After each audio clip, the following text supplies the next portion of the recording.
Hello everyone, I am Chandan Kumar Sharma. मैं electrical का faculty हूँ। चलो आज हम लोग स्टार्ट करने वाले हैं आज से इलेक्ट्रिकल मशीन। और इलेक्ट्रिकल मशीन में जो टॉपिक हम लोग स्टार्ट करने जा रहे हैं वो है सिंगल फेज ट्रांसफार्मर। ठीक है, तो सिंगल फेज ट्रांसफार्मर से हम लोग स्टार्ट करेंगे, फिर इसके आगे DC machine, induction motor, synchronous machine, ये सारे मशीन को पढ़ेंगे। ठीक है, बट हम लोग स्टार्ट कहाँ से करने जा रहे हैं? अभी सिंगल फेज ट्रांसफार्मर से स्टार्ट करने जा रहे हैं। ठीक है, तो सबसे पहले सिंगल फेज ट्रांसफार्मर को स्टार्ट करने से पहले हम लोग एक ओवरव्यू देखते हैं सिलेबस का कि क्या क्या पढ़ना है और कैसे कैसे हम लोग पढ़ेंगे सारे चीजों को। सिलेबस में सबसे पहले आता है इंट्रोडक्शन।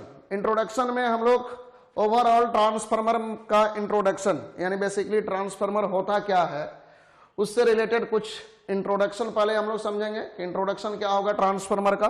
ठीक है, फिर सेकंड पॉइंट है constructional features of transformer and parts of transformer, यानी ट्रांसफार्मर का डिजाइन किस तरह से हम लोग करते हैं, यानी कंस्ट्रक्शनल फीचर्स क्या क्या है, और साथ साथ में कौन कौन सा बेसिक पार्ट ट्रांसफार्मर का होता है, तो उस बेसिक पार्ट को भी हम लोग यहां पर डिस्कस करने वाले हैं। ठीक है, अब चलते हैं आगे। अनदर वन है working principle of transformer. Transformer work कैसे करता है इसको हम लोग डिस्कस करेंगे वर्किंग प्रिंसिपल ऑफ ट्रांसफार्मर में।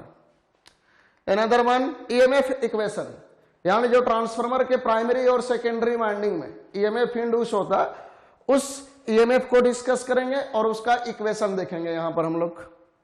Another one is transformer on no load and its phasor diagram, यानी नो लोड पर ट्रांसफार्मर का एनालिसिस करेंगे कि जब कोई लोड कनेक्टेड नहीं हो ट्रांसफार्मर से तब क्या होगा। ठीक है, उसी का एनालिसिस हम लोग करते हैं इस टॉपिक में, transformer on no load and its phasor diagram. साथ साथ में इसका फेजर डायग्राम भी यहां पर हम लोग देखेंगे। ठीक है, another one transformer neglecting voltage drop in the winding, ampere turn balance, it's phasor diagram. Transformer neglected voltage drop in the winding, यानी ट्रांसफार्मर का जो वाइंडिंग है अगर उसमें हम लोग वोल्टेज ड्रॉप को निग्लेक्ट कर दें, ठीक है, तब क्या होगा। साथ साथ में एम्पियर टर्न बैलेंस, इसको भी हम लोग डिस्कस करेंगे कि एम्पियर टर्न बैलेंस होता क्या है, खासतौर पर एम्पियर टर्न क्या होता है उसको भी डिस्कस करेंगे, और साथ में इसका फेजर डायग्राम को हम लोग डिस्कस करेंगे। अनदर पॉइंट है म्यूचुअल एंड लीकेज फ्लक्स। ये दो तरह का फ्लक्स होता है ट्रांसफार्मर में, एक mutual flux and another one is leakage flux. साथ साथ में लीकेज फ्लक्स का जो इफेक्ट होता है वो होता है लीकेज रिएक्टेंस, इसको भी हम लोग डिस्कस करेंगे। ठीक है, another one transformer on load, voltage drop and its phasor diagram. अब यहां पर तो नो लोड कंडीशन को हम लोग डिस्कस कर चुके हैं, अब डिस्कस करेंगे कि जब ट्रांसफार्मर से लोड कनेक्ट हो जाए तब क्या होगा। ठीक है, उस कंडीशन को यहां पर एनालिसिस करेंगे, साथ साथ में लोडेड कंडीशन पर फेजर डायग्राम को भी हम लोग देखेंगे। Another one is equivalent circuit diagram. Transformer का जो equivalent electrical equivalent circuit diagram है इसको हम लोग यहां पर एनालिसिस करेंगे। Another one is relation between induced EMF, terminal voltage end voltage regulation of transformer. यहां पर हम लोग वोल्टेज रेगुलेशन, ट्रांसफार्मर के वोल्टेज रेगुलेशन को डिस्कस करेंगे। ठीक है, another one is losses in transformer. Transformer में जो hysteresis, eddy current loss, copper losses, ये जितने भी लॉसेस होते हैं ट्रांसफार्मर में सबको यहां पर हम लोग डिस्कस करेंगे, लॉसेस इन ट्रांसफार्मर में। ठीक है, another one is open circuit, short circuit test. यहां पर जो टेस्ट होता है बेसिकली परफॉर्म करते हैं हम लोग open circuit and short circuit test, calculation of efficiency, condition for maximum efficiency, maintenance of transformer, schedule maintenance, इन सारे चीजों को यहां पर हम लोग डिस्कस करेंगे। एफिशिएंसी, मैक्सिमम एफिशिएंसी का कंडीशन क्या होगा उसको भी यहां पर हम लोग डिस्कस करेंगे।